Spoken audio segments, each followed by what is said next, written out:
Hi, it's a pleasure to have you here. Before we begin, make sure to subscribe to our channel and like this video. For a full decade, Grace's life unfolded in soft, predictable rhythms. Sunrise coffee together, shared commute playlists, Sunday farmers markets. But the ritual that stitched every night was Adam's chamomile tea. He brewed it himself, refusing her help with a playful wink. Steam curled from the porcelain cup like a promise of safety. Grace felt cherished each time he set it on her bedside table. She never questioned why only his hand touched the kettle. Friends envied their harmony and called them inseparable soulmates. Pictures on social media showed sunsets, anniversary toasts, flawless smiles. Grace believed the tea symbolized devotion, the taste of being seen. Its honeyed warmth eased her office-tensed shoulders and racing mind. Adam watched her first sip like an artist admiring his masterpiece. Just for you, he'd murmur, kissing her forehead before turning off the light.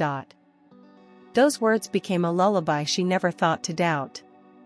Yet habits, like wallpaper, can hide tiny cracks beneath bright patterns. The kitchen timer's ding, the clink of spoon against china, all felt innocent. Grace mistook repetition for loyalty, routine for unshakable trust. She didn't see the subtle ownership in his nightly insistence. She didn't sense the storm gathering behind his practiced smile. In her heart, 10 quiet years were a fortress of love. That fortress was about to discover its weakest wall. At first, Grace thought nothing of the change. Adam began offering her the chamomile tea earlier, sometimes right after dinner, saying she looked tired. He said it was because he cared, because she worked too hard and needed to relax more. His voice remained warm, his smile easy, and she didn't want to seem suspicious. But something about the shift unsettled her. For years, it had always been part of their bedtime routine. Now, it arrived when there was still sunlight streaming through the window. That quiet inconsistency began to gnaw at her. He grew more insistent each evening, watching closely until she took the first sip. If she hesitated, he'd raise an eyebrow and gently remind her that chamomile helped her sleep.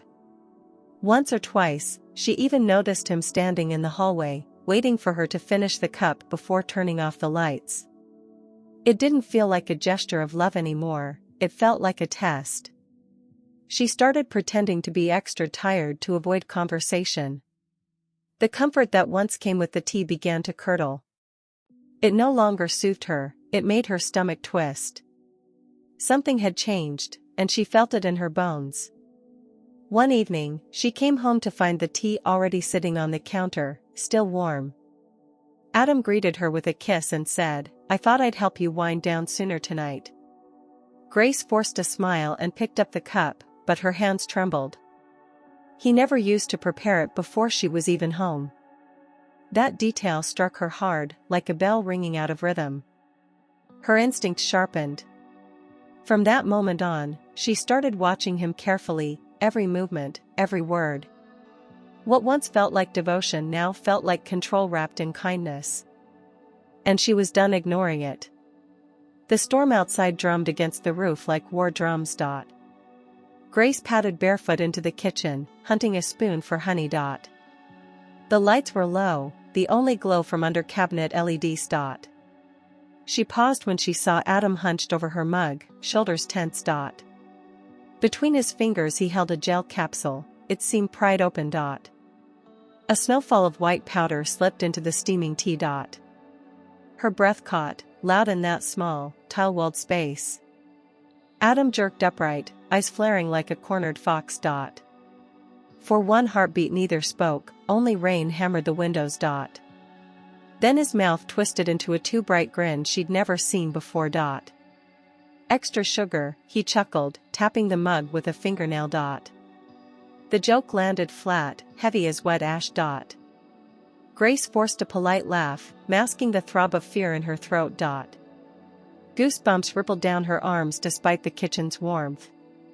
She stirred the cup slowly, pretending to dissolve the sweetener.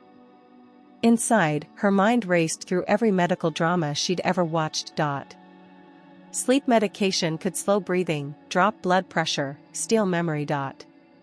Adam's gaze followed the spoon's circles like a predator tracking prey.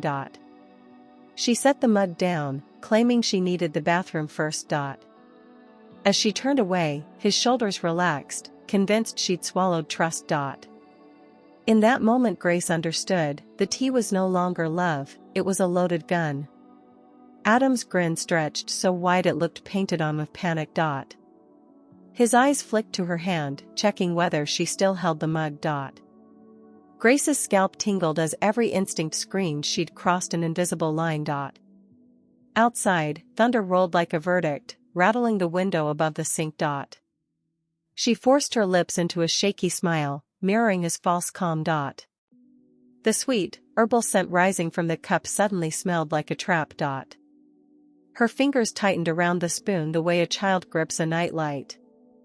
"You've been so tense," Adam said, voice sugar-dipped but trembling underneath. He picked up the mug, swirling it, and offered it to her like a peace treaty. Grace noticed the powder still floating near the surface, refusing to dissolve. "Go on, babe, just one sip. You'll sleep like an angel," he coaxed. She heard her pulse thudding in her ears louder than the rain.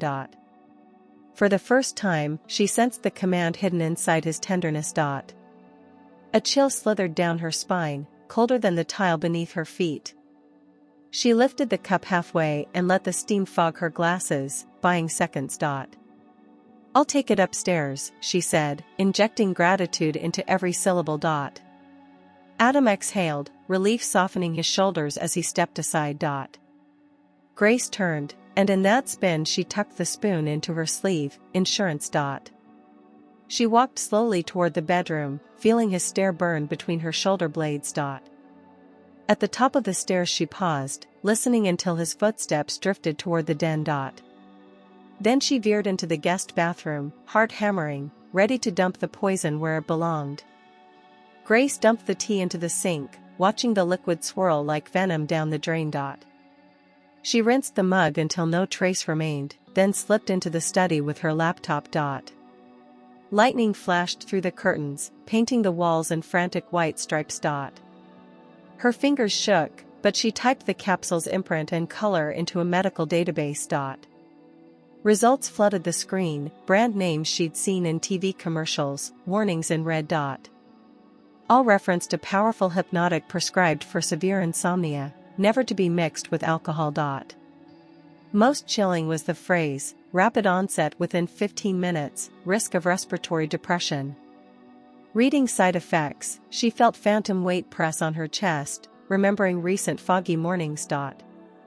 Missed conversations, half-finished texts, the way she woke sweating with no dream to blame. The drug explained everything, the amnesia, the bone-deep exhaustion, the sense of drowning in cotton. A realization struck like cold water, this hadn't started tonight, it was a pattern weeks in the making. She scrolled further and saw cases of patients who never woke up, listed as cardiac arrest during sleep. The browser glow reflected in her tears, each drop shaking loose a decade of blind trust.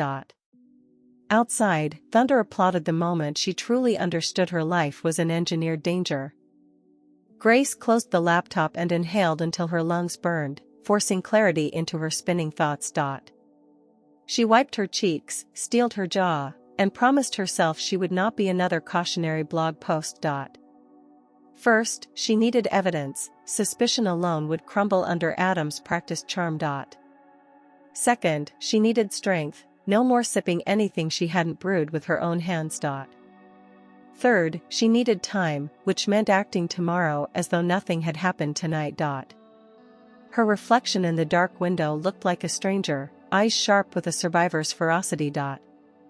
Clutching that new resolve, she returned to bed, faking soft breaths while planning her silent war.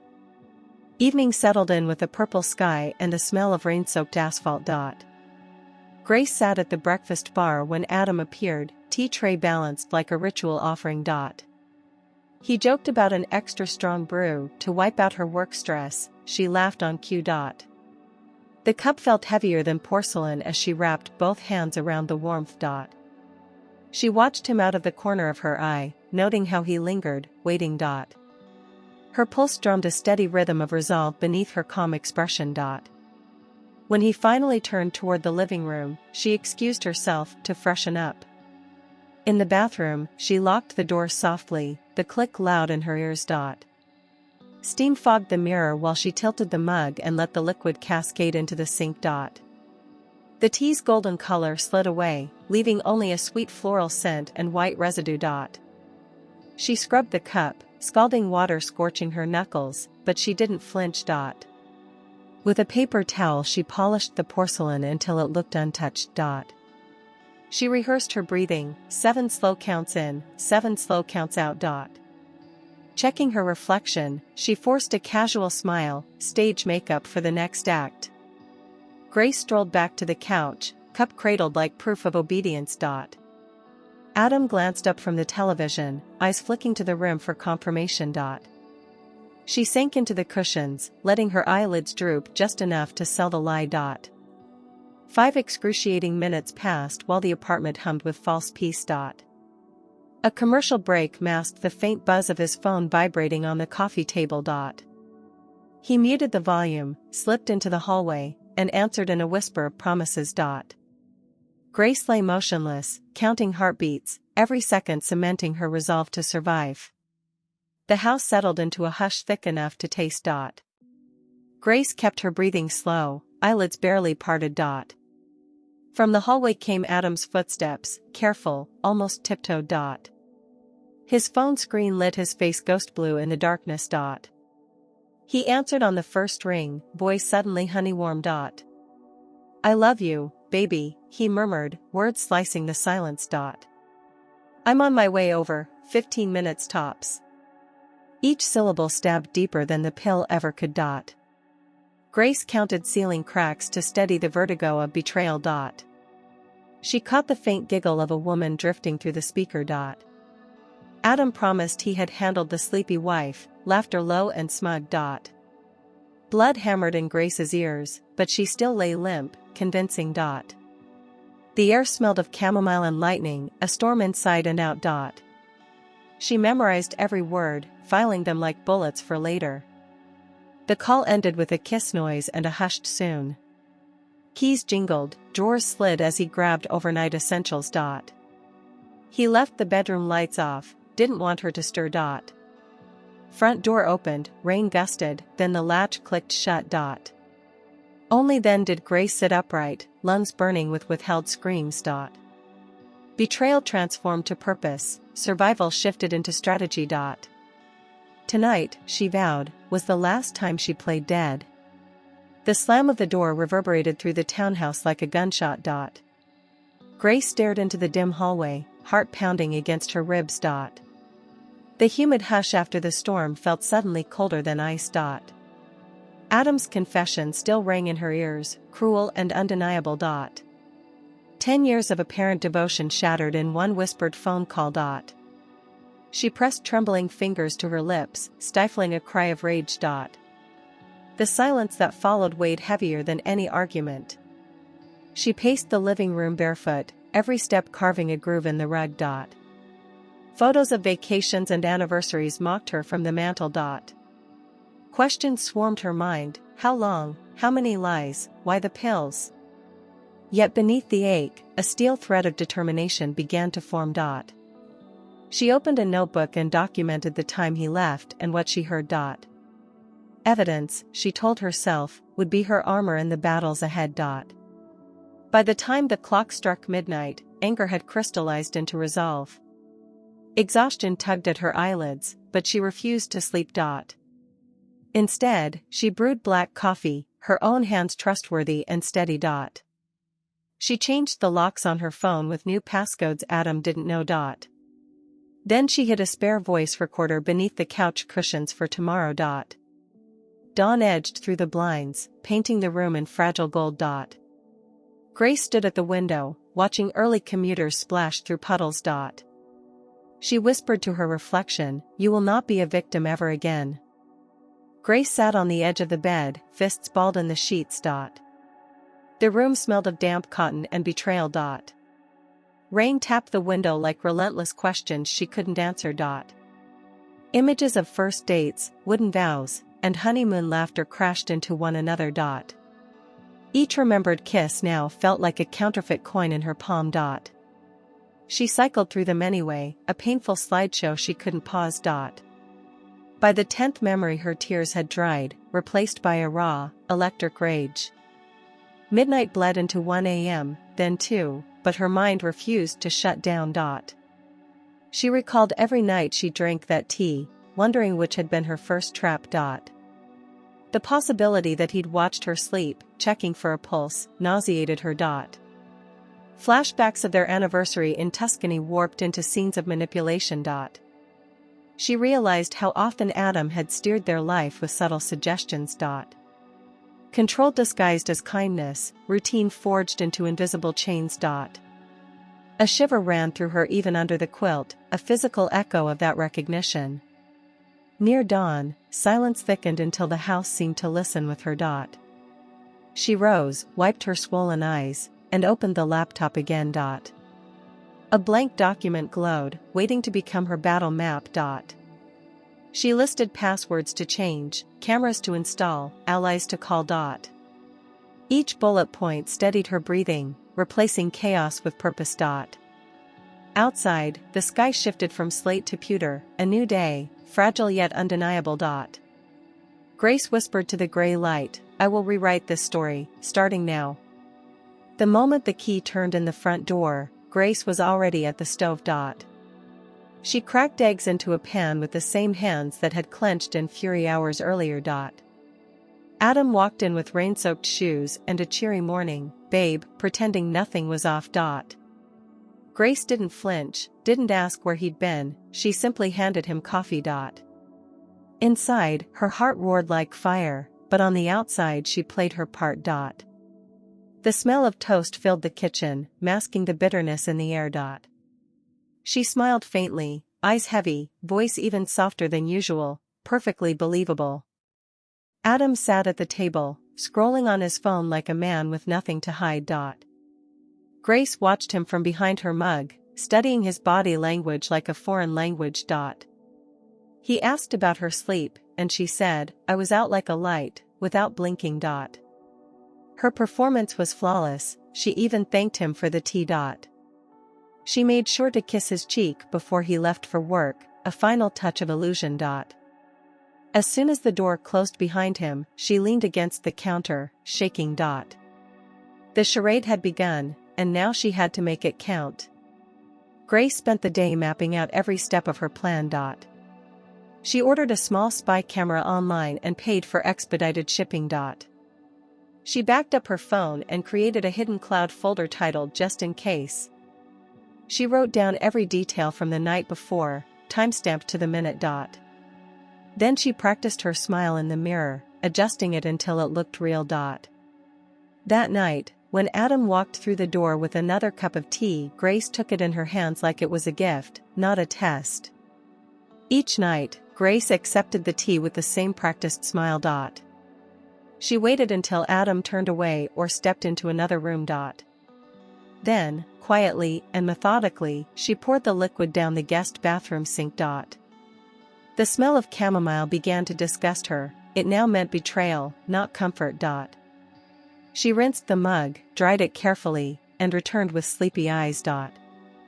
On the outside, she played the same devoted wife she had always been. But inside, her mind was a camera, recording everything down to the second. She noted the exact time he prepared the tea each night. She observed how he hovered, waiting for her to drink. When he thought she was asleep, he always checked her face. Once, he even touched her neck, likely checking her pulse. Grace fought every instinct to recoil, she had to keep control. The game had turned dangerous, and she was playing to win. Not just for revenge, but for survival and truth. During the days, she acted warm and relaxed, never suspicious. They went grocery shopping, took a walk in the park, even watched a movie. Adam believed everything was back to normal, even joked about a weekend trip. Grace smiled through it all, counting hours, memorizing lies, collecting proof. She left the spy camera charging in her drawer, waiting for the right moment. Her patience was no longer fear, it was preparation sharpened into precision. Because soon, she wouldn't just know the truth, she would have it in her hands. Friday dawned crisp, the sky scrubbed clean after rain. Adam sang in the shower, unaware the soundtrack pierced her patience. Grace slid the phone from his discarded jeans like a surgeon lifting scalpels. Her pulse thumped in her ears, but her fingers stayed steady. She'd studied his unlock pattern for days, memorizing the lazy zigzag. The screen lit up on the first attempt, rewarding her silent vigilance. A flood of unread messages blinked like alarm lights in her hand. She opened the thread labeled Sunshine and swallowed a breath. Photos of hotel beds, half-eaten room service trays, and sultry selfies filled the screen. Timestamps matched every evening she'd blamed fatigue on overwork. One image showed Adam holding a tiny onesie printed with yellow ducks. Beneath it, the caption read, "Our baby will be adorable just like Daddy." Grace's throat tightened, but she forced herself to keep scrolling. The evidence had to be complete, airtight, undeniable. She selected every chat, photo, and voice memo, choosing forward without hesitation. Her own email address appeared, a lifeline in the sea of lies. Progress bars crept across the screen while water still pounded in the bathroom. She wiped sweat from her palms onto her pajama pants, refusing panic. The last file sent as the shower knob squeaked and the water stopped. Grace locked the phone, slid it back, and slipped into the kitchen as if thirsty. When Adam called for a towel, she replied, "Coming." Voice light as steam, heart armored with truth. Grace waited until she was alone again before opening the forwarded emails. Her laptop screen glowed in the dark kitchen like a cruel spotlight. She clicked the first attachment, and there they were, texts laced with desire. "I miss the way you smell," Adam had written. "Can't wait to hold you tonight." Each message tore through her like shattered glass beneath bare feet. Scrolling further, she found receipts from boutique hotels, dinners for two, late checkouts. The names matched the locations from nights he claimed to be working late. Then came the image that knocked the breath from her lungs. A grainy black and white sonogram, dated just over 8 weeks earlier. She stared at the shadowy curve of the baby, labeled Baby M. Beneath it, Adam had replied, "Ours. I'll take care of everything." Grace's fingers hovered above the keyboard, numb and shaking. Not only had he betrayed her, he had started a second life. One built with the same hands that made her tea each night. The betrayal no longer felt like a wound, it felt like a burial. 10 years of memories crumbled under the weight of those images. She saw her home, her marriage, her safety, swallowed by deception. Her face reflected in the screen looked pale and foreign, eyes hollow. But she didn't cry. Not this time. She saved every file into a folder labeled Evidence and encrypted it. Then she closed the laptop and whispered, "Now you answer to me." The room spun as bile rose in her throat, but she swallowed the panic. She downloaded every file to an encrypted flash drive tucked inside her bra. Screenshots, bank transfers, ultrasound, the digital dagger now belonged to her. With a tissue, she polished away the sweat smudges from the glass. She rehearsed the phone's position in her memory, then returned it to Adam's jeans pocket. A final glance confirmed the unlock pattern cleared from the recent list. By the time the shower stopped, the device looked as untouched as his conscience. Grace leaned against the counter, heart ricocheting like a trapped bird. She forced slow breaths, calculating each future move like chess and lightning. Lawyer first, doctor second, locksmith third, her mental checklist crystallized. She scheduled encrypted cloud backups to trigger every midnight automatically. In her journal, she wrote a single line, "Truth collected, mask intact." Anger cooled into strategy, a sharper weapon than tears could ever be. She straightened her shoulders and fixed her face into gentle neutrality.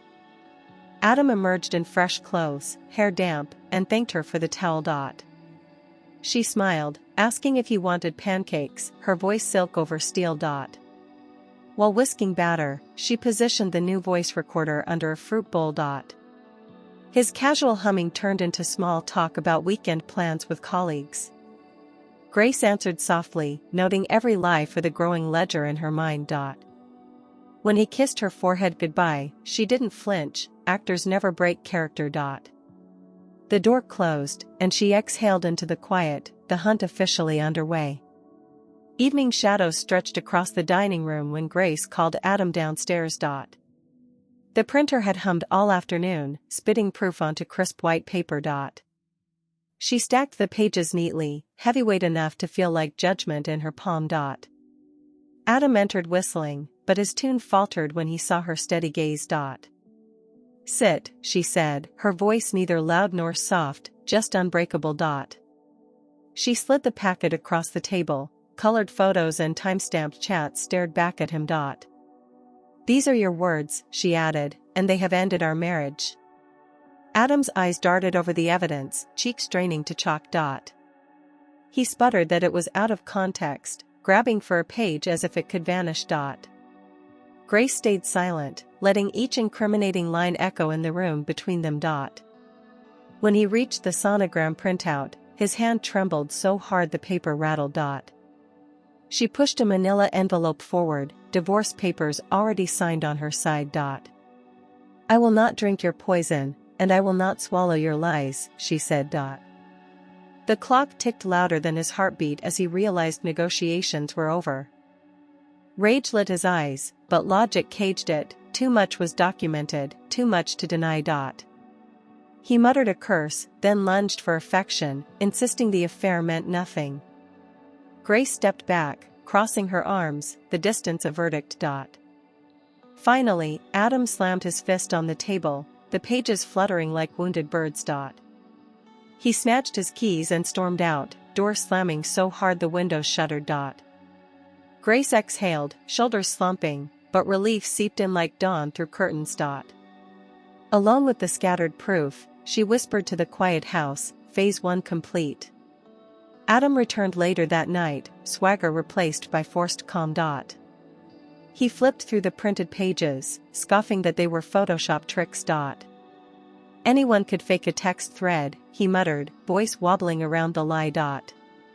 Sweat gathered at his hairline even as he attempted a dismissive laugh. When Grace referenced hotel receipts, he claimed they were for client entertainment. The more proof she named, the louder his denials grew, volume masking fear. Finally he slammed the stack onto the table, shouting that none of it was real. Grace slid the sonogram across the oak surface with steady fingers. The timestamp in bold font glowed like a guilty verdict under the lamp. Adam's indignation flickered, pupils shrinking as truth pierced the facade. His lips opened, closed, searching for a rescue that would not arrive.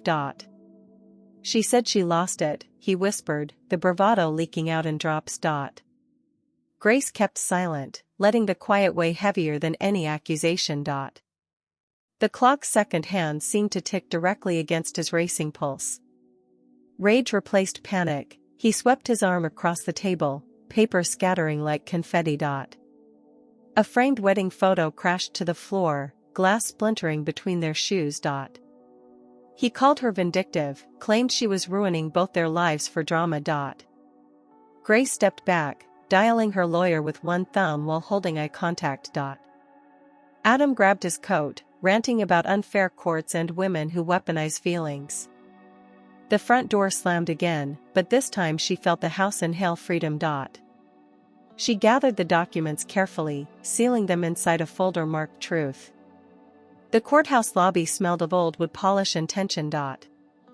Grace sat beside her attorney, spine straight, evidence file clasped tight.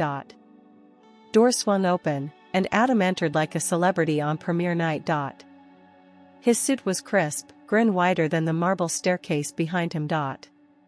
Beside him floated Marissa, 6 months along, draped in a pastel maternity dress. Flashbulb smiles flickered across their faces as though the proceeding were a gala. Grace inhaled, anchoring herself to the sturdy bench beneath her palms. Whispers rippled through spectators at the sight of the expectant couple. Marissa avoided Grace's gaze, fingers laced over her rounded belly. Adam's eyes found Grace, mocking sympathy painted on his features. He mouthed, "You asked for this," as if betrayal were a gift. Grace met the look without blinking, lawyer's hand resting on her arm. The whispering grew louder, "Scandal in real time rarely needs a headline." A bailiff called for order, gavel echoes stitching sudden silence. Inside the courtroom, oak panels rose like judgment around them. Adam led Marissa to the front row, flaunting their united front.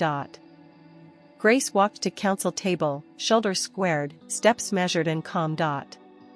Her attorney spread documents across the surface like chess pieces. Across the aisle, Adam laughed softly, stroking Marissa's hand in rehearsed devotion. Judge Whitaker entered, robe flowing, eyes already scanning the docket. Grace exhaled once, steady and deep. The match had officially begun. Testimony flowed like slow poison, each lawyer presenting their side. Adam took the stand first, painting himself as a devoted husband. He blamed late nights and hotel stays on client emergencies. Grace listened, emotionless, while the judge raised an eyebrow. When cross-examination exposed inconsistencies, Adam grew flushed. He stepped down, lips tight, adjusting his tie with shaky fingers. That's when he stalked past Grace, cologne cloud preceding him. He bent toward her, voice a razor only she could hear. "You deserved the horns," he hissed, venom behind perfect teeth. "Without me, you were nothing, I made you relevant." The words dripped contempt, a private stab amid public decorum. Grace caught the scent of bergamot and betrayal in one breath. Her pulse spiked, yet her face remained a marble mask. She replied only with a steady gaze that froze his smile. Court officers urged parties to sit, unaware of the exchange. Grace's attorney slid the bank records across the table. Screens displayed Adam's messages bragging about knocking her out. Jurors leaned forward, eyes wide, whispers stifled behind hands. Adam shifted, confidence leaking like air from a punctured tire. Grace folded her hands, letting evidence speak where rage once lived. In that moment, she understood power could be silent and lethal. Judge Whitaker cleared his throat, verdict notes rustling like thunder. "Equal division of marital property," he announced, voice firm yet measured. Grace did not flinch, eyes fixed on the mahogany bench. The gavel cracked once, echoing through paneled walls like liberation. Immediate dissolution of marriage, retroactive to date of filing, was granted. Spousal maintenance denied, Adam's income records betrayed his pleas. In that single stroke, 10 years of chains were notarized into history. Adam's jaw dropped, indignation simmering beneath a polished exterior. His lawyer whispered options, but none could mend the shattered narrative. Marissa's hand slipped from his grasp, her serenity melting into doubt. Reporters scribbled feverishly as whispers crested like ocean waves. Grace's attorney slid her a pen, she signed with a decisive flourish. Court clerks gathered documents, stamping them with metallic finality. Adam shot her one last glare, eyes sparking fury and unspoken fear. Outside, autumn sunlight spilled across the courthouse steps like warm silk. Grace inhaled crisp air free of chamomile and deceit. Cameras flashed, but she walked past them, clutching the decree like armor. Each heel strike on stone felt louder, stronger, certain. Taxi doors opened, she slid inside, destination, a future of her own design. As the city blurred, she allowed herself a silent, tremulous smile. Freedom tasted sharp and sweet, the first honest flavor in months. The next morning, Grace climbed 3 flights of creaky stairs to a humble studio. Bare brick, 1 window, and a view of alley dumpsters greeted her like tough love. She set the divorce decree on the lone countertop and exhaled into the echoing space. A pawnshop receipt stuck from her wallet, the engagement ring had funded first month's rent. She felt lighter without the diamond, as if scraping rust from her own skin. Using thrift store sheets, she made the futon and promised herself it was temporary. Freedom, she decided, could sleep on a futon and still dream big. By afternoon she pressed a borrowed chef's coat and walked to Rossi's trattoria 3 blocks away. The owner, Signora Rossi, eyed her resume then her steady hands and nodded toward the kitchen. Heat slammed Grace's face, garlic and oregano swirling like an invitation. She diced onions faster than nerves could shake, the rhythm steadying her pulse. Sizzling pans hissed louder than old memories, drowning them in olive oil and steam. When the dinner rush hit, she plated bruschetta with surgical precision and quiet pride. At closing, Signora clapped her shoulder and said, "See you tomorrow, ragazza." Walking home under flickering streetlights, Grace realized exhaustion felt different when earned. The ache in her wrists wasn't despair anymore, it was proof of movement forward. She ate leftover penne from a takeout box, smiling at its simple honesty. On her phone, job alerts pinged, but she silenced them, one victory at a time. She opened a new savings account named Rebuilding and deposited her first modest tip. Lying on the futon, she listened to distant traffic instead of Adam's snoring lies. Sleep came without pills, without fear, just flour-dusted dreams of tomato sauce. Steam clouded her face as she leaned over a bubbling stockpot, eyelids stinging with salt and renewal. The clang of pans felt like cymbals celebrating each breath she took without permission. She tasted marinara, added basil, and recognized her own intuition in the boldness of the flavor. Sweat trickled down her spine, but she wore it like a medal earned in battle. When the ticket printer chattered, she grabbed orders with a thrill instead of dread. Each completed plate slid across the pass like another brick in a new foundation. By closing time, her chef's coat carried garlic, hope, and the faintest hint of triumph. Week by week, the crew at Rossi's began to nod in quiet respect. Miguel, the grill cook, asked her advice on balancing lemon with capers, eyes earnest. Grace answered without hesitation, her voice firm yet gentle, surprised by its authority. Signora Rossi watched from the doorway, lips curling into a smile that meant promotion was possible. Sometimes Ethan Hayes, a celebrity chef scouting neighborhood talent, dined incognito at the bar. He lingered over her risotto, savoring each spoonful as if memorizing her seasoning secrets. Though he left without a word, the hefty tip and cleaned plate spoke louder than applause. Outside the restaurant, Grace felt herself expanding beyond the studio's narrow walls. She thrifted a navy blazer for interviews and felt powerful in its structured shoulders. Mornings found her jogging along the riverbank, lungs gulping air free of manipulation. She enrolled in a night course on restaurant management, pencil tapping to the rhythm of dreams. On weekends, she tested recipes in her tiny kitchen, laughing when sauce splattered the ceiling. Neighbors began to knock, lured by aromas and stories told through spoonfuls. For the first time in years, Grace looked at her reflection and saw not survival, but renaissance. A rainy Tuesday brought a lull before the evening rush at Rossi's. Then a tall man in a charcoal chef's jacket took a stool at the pass. Staff whispers identified him, Ethan Hayes, Food Network prodigy turned restaurateur. Grace kept her head down, basting the veal shanks like nothing had changed. Aromas of red wine and thyme drifted toward him, rich as confession.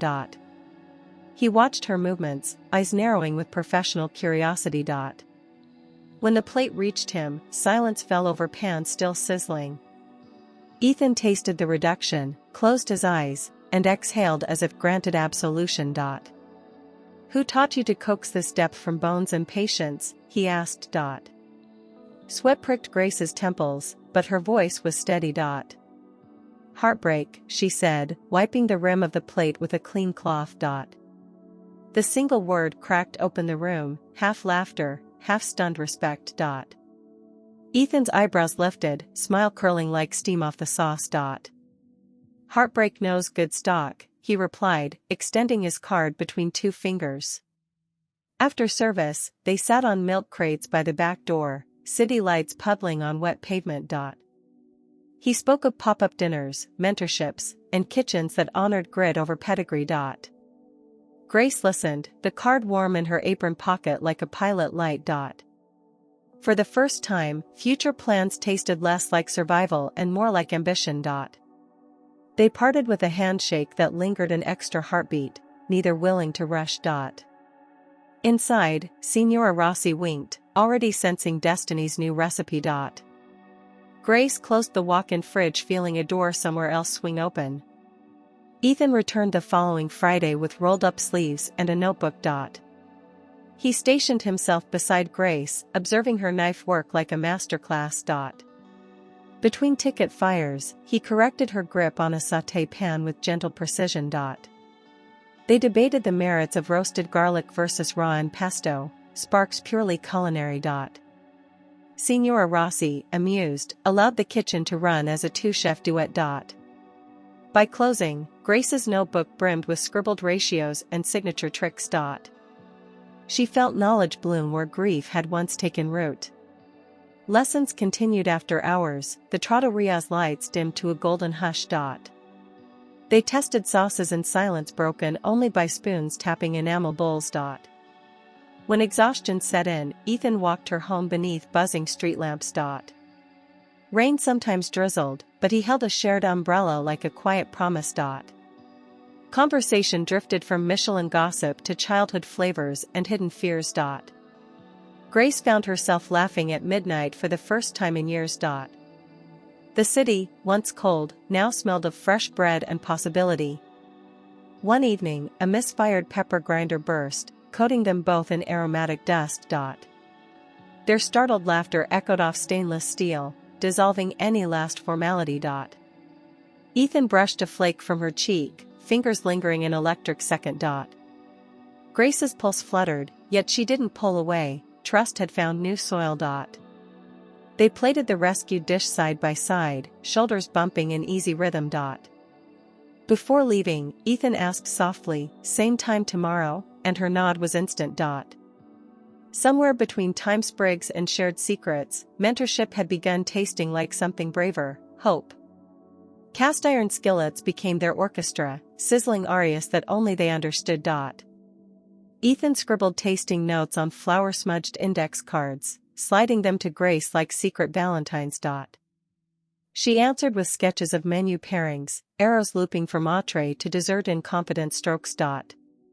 Night after night, the trattoria closed, but the kitchen light stayed glowing just for them. They slow-cooked oxtail until marrow melted, debating whether sorrow required more red wine or rosemary. When dough rose perfectly, they high-fived, fingertips dusting each other's cheeks with celebration flour. By cleanup, their laughter echoed against stainless steel, music louder than clattering pans. Outside the kitchen, they ventured to farmers' markets at dawn, chasing heirloom tomatoes like buried treasure. Ethan carried the baskets, Grace negotiated prices in a voice that startled her with its own confidence. Over coffee in paper cups, they swapped childhood stories peppered with accents of longing and resilience. He spoke of culinary school debts, she confessed the pawnshop ring without naming the man behind it. Instead of pity, he offered a chef's knife engraved with her initials, saying tools should match talent. Respect layered itself between them like delicate filo, each sheet fragile yet essential for structure. Friends began calling them the duet, and neither corrected the nickname. One moonlit walk home, a breeze carried the scent of basil from window boxes above the street. Grace stopped, closed her eyes, and whispered that the aroma reminded her life could be simple again.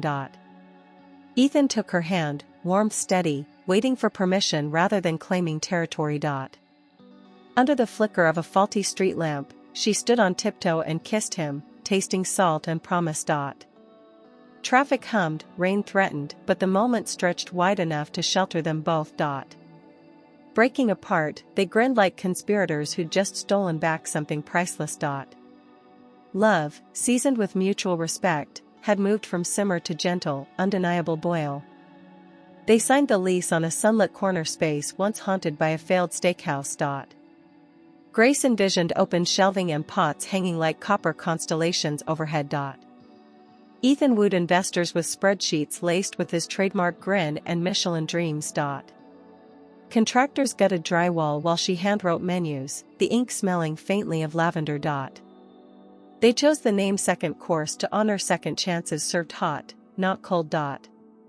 Grace tested sauces at dawn, ladling hope into stockpots large enough for redemption. By dusk, Ethan installed Edison bulbs that bathed reclaimed tables in forgiving amber. Opening night arrived with a queue twisting around the block despite the drizzle. Grace's hands trembled once, then settled into muscle memory born of survival. She fired orders: risotto al limone, braised short ribs, basil panna cotta, each plate a confession. Ethan floated through the dining room, laughter clinking like ice in crystal glasses. Investors tasted profit in every forkful, their guarded smiles melting into approval. A local critic scribbled notes between bites, eyes widening at the depth of her veal jest. When the last dessert left the pass, applause from the kitchen staff thundered louder than rain. After service, they sat on overturned crates, sharing a bottle of untamed Barbera. Grease smudged Grace's forearm, cocoa powder dusted Ethan's collar, but both glowed.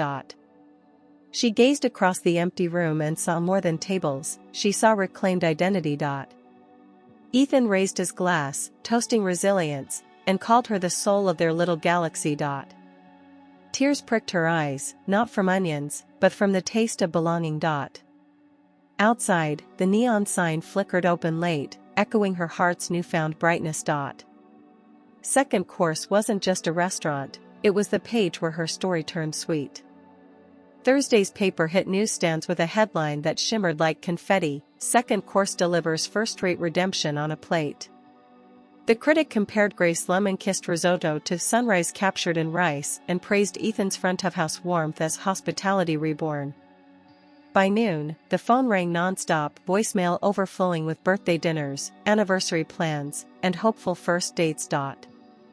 An online booking app crashed twice under the surge, then reopened with the next available Saturday night table exactly 93 days away. Success tasted exhilarating but sharp, like balsamic streaked across strawberries. Grace woke before dawn to prep veal bones, nerves buzzing louder than the mixer. She triple-checked produce orders, fearing empty shelves more than sharp knives.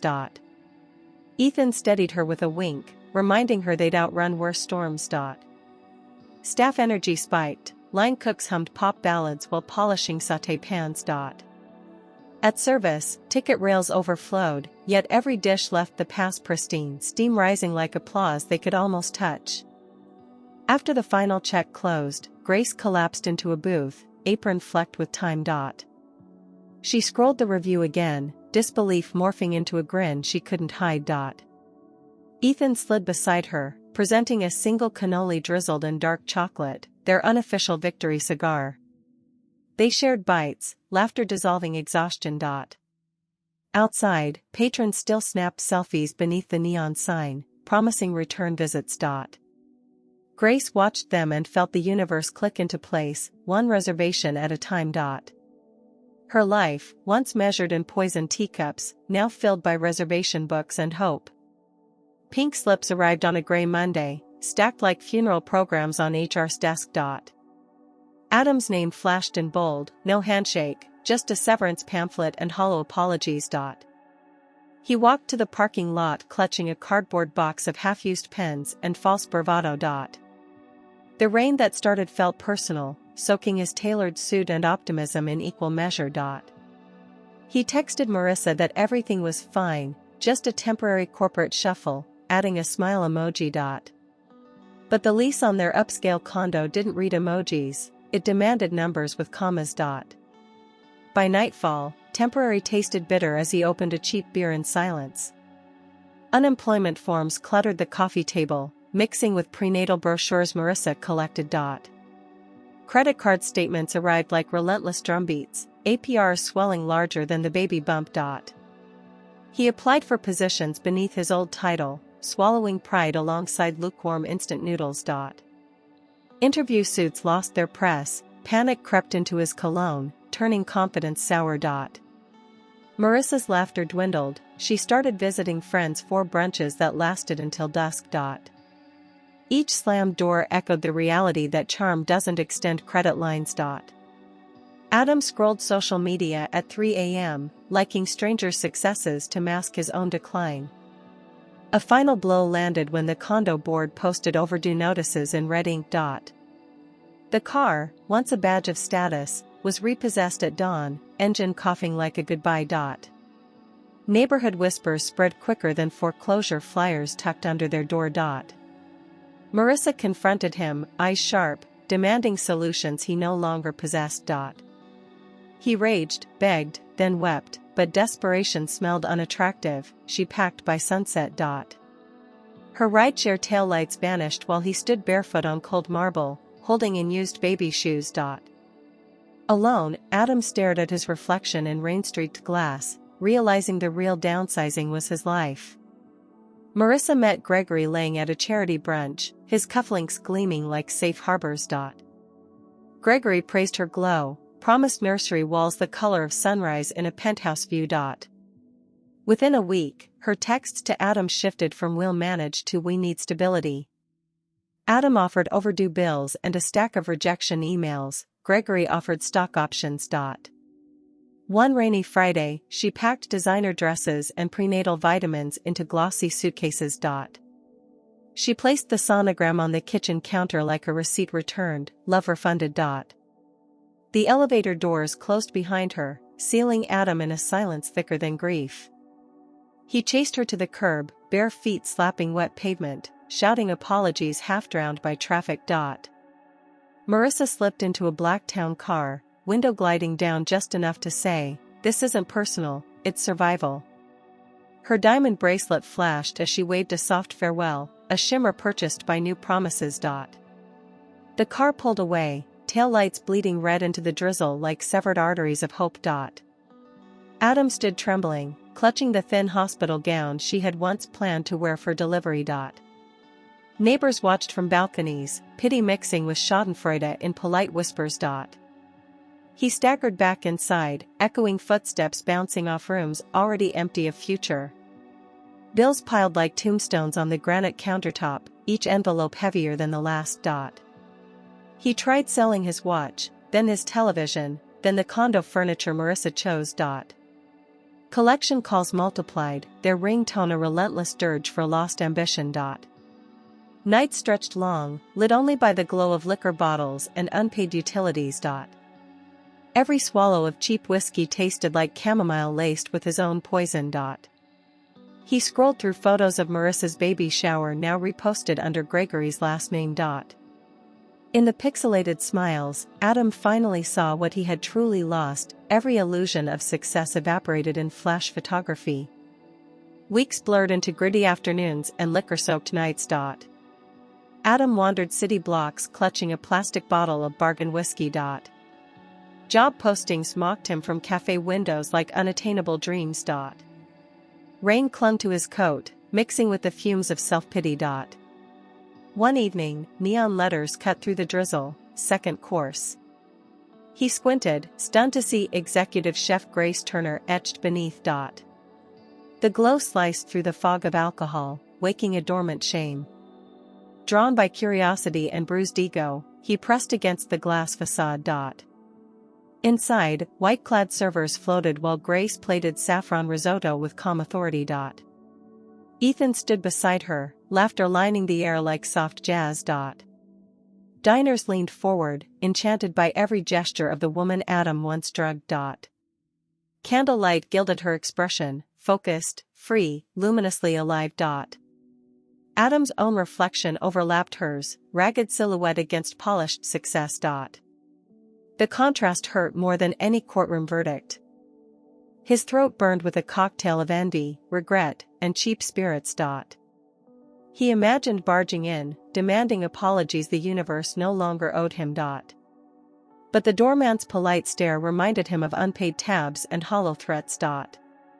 Adam staggered backward, whiskey sloshing onto the sidewalk like spilled secrets. A passing cab splashed muddy water across his shoes, sealing the humiliation. He turned away, clutching the bottle as if it were the last hand willing to hold him. Behind him, second course kept shining, serving hope to everyone except the man who tried to steal it. Cocoa dust drifted through amber light as Grace smoothed the final mascarpone layer. Ethan slid beside her, piping chocolate filigree that curled like musical notes.